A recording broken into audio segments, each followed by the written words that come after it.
viewers, welcome again to another episode of Wealth Wednesdays. Today we talk about the Umbrella Retirement Benefits Scheme, how they work and the benefits they offer to both employers and employees. So stay tuned as we delve deeper into this topic. Over to you, Japheth.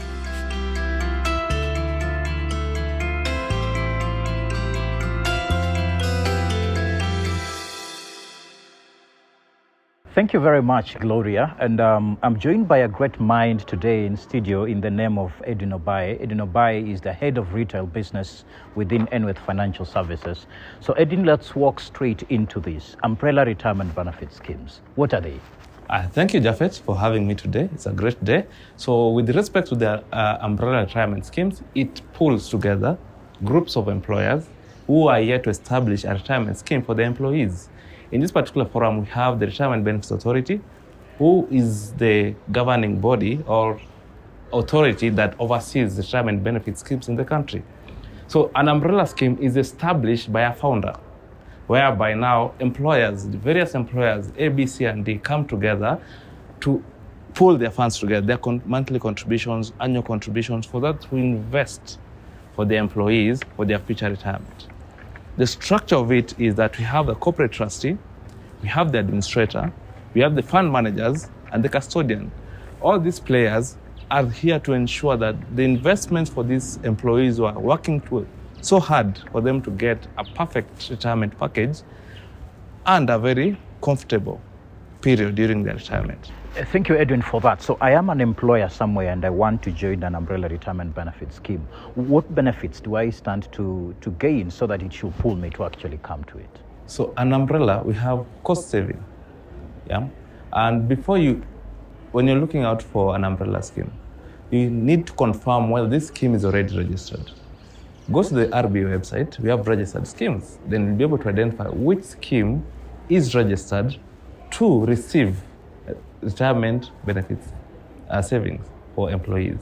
So we have, by joining an umbrella scheme, we have tax exemption on your contribution on a monthly basis.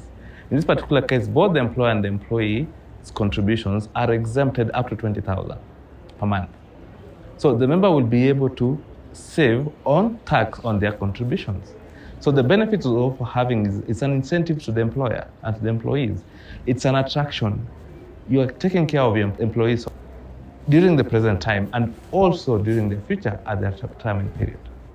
Thank you very much, Edwin. You know, on the issue that you've just mentioned around the cost effectiveness and the taxation, so I'm just imagining an employer somewhere is already motivated by the two things that you've mentioned and they're walking into the market to look for an already established, umbrella retirement. What are the specific features that they're looking for?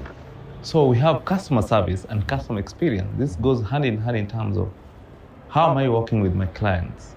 How do I wish to be served while being a participating member of the umbrella scheme? The other thing is how is their technology in terms of their systems? What are the other benefits should I get in terms of, do they offer trainings? Do they give us up to date in terms of also financial planning? Because yes, we are focused about retirement, but in the present, how do we cope ourselves? Because we are not all masters of financial items or aspects.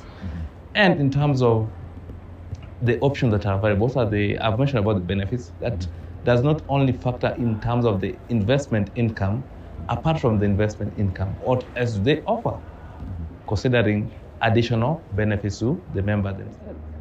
Wow. So you're looking at whether they have the infrastructure, whether they have the customer service, whether they are able to build capacity for the members of, who are forming part of that umbrella retirement benefit scheme. Now, in that, and you've mentioned around, saving for the future and, capacity building. Generally, in your view, where do you think these umbrella retirement benefit schemes sit in the long term, thinking about saving for the Kenyans? So it creates about discipline for both the employee in terms of, it's a savings culture. So once you have that discipline in terms of savings, and the retirement industry, we have a penetration of around 16% in our GDP in terms of how does it build our economy. So the long run, the retirement funds grows. It participates highly in terms of the inflation which affects the country. There are macroeconomics. That's where if we put more savings into the umbrella fund, we'll be able to grow our economy at a larger scale in terms of as an individual, at the present and the future. So, Edwin, I understand that the conversation around the umbrella was informed by the need, to increase the saving culture in Kenya. In your own opinion, where do you think this, umbrella retirement benefit scheme sit in terms of the broader planning around retirement for individuals and for enterprises? That's a very good question. And in terms of how it fits in, the simplicity of it for an employer to join into an umbrella scheme. It also brings in the saving discipline in terms of saving culture for the employees, not only for their retirement savings, but for their own personal discipline. And also in terms of the costs and time consuming. Remember, running an independent scheme versus joining an umbrella scheme is quite easier to enjoy the benefits without necessarily you as the employer or you as the employee engaging yourself in running the affair. So people are able to do their own stuff as somebody else is managing. And, you've talked about the discipline of saving. You've also talked about the cost issue and the simplicity. That is very important. The simplicity of employees, employers, trying to join this particular fund. So thank you, Edwin. Let me take, for example, an employer in January 2023. They already had considered joining an umbrella retirement benefit scheme. Then they receive a communication around the NSSF Act of 2013 that requires them to start doing the contributions. So the guy is confused. He doesn't know whether to proceed with the plan they had. Now that NSSF is offering an option here, should they proceed this way or this way? Or how do they strike a balance? It's quite easy. So you can be able to contribute on both sides. That's the NSSF and the umbrella scheme. So in this particular case, the normal contribution which you are making to the umbrella, you'll be able to make to the umbrella scheme. And through that letter, or the contribution to NSSF should go to NSSF.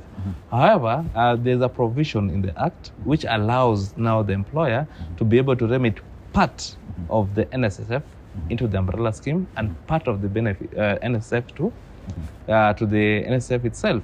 For you to do that as the employer, there are some documents which are supposed to be completed to be applied to the Retirement Benefits Authority, and this you'll be taken through by your administrator or the manager in charge of the scheme on how the employer will be able to now have those two contributions paid out simultaneously.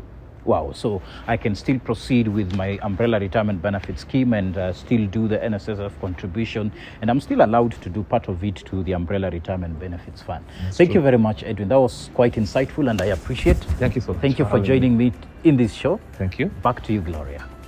Thank you for tuning in into this episode. We hope you have had a good grasp of what an umbrella retirement benefit scheme is. Remember, it's never too early to start your retirement saving. For more information, email us at bd@enwealth.co.ke or call us on this number. See you on the next episode.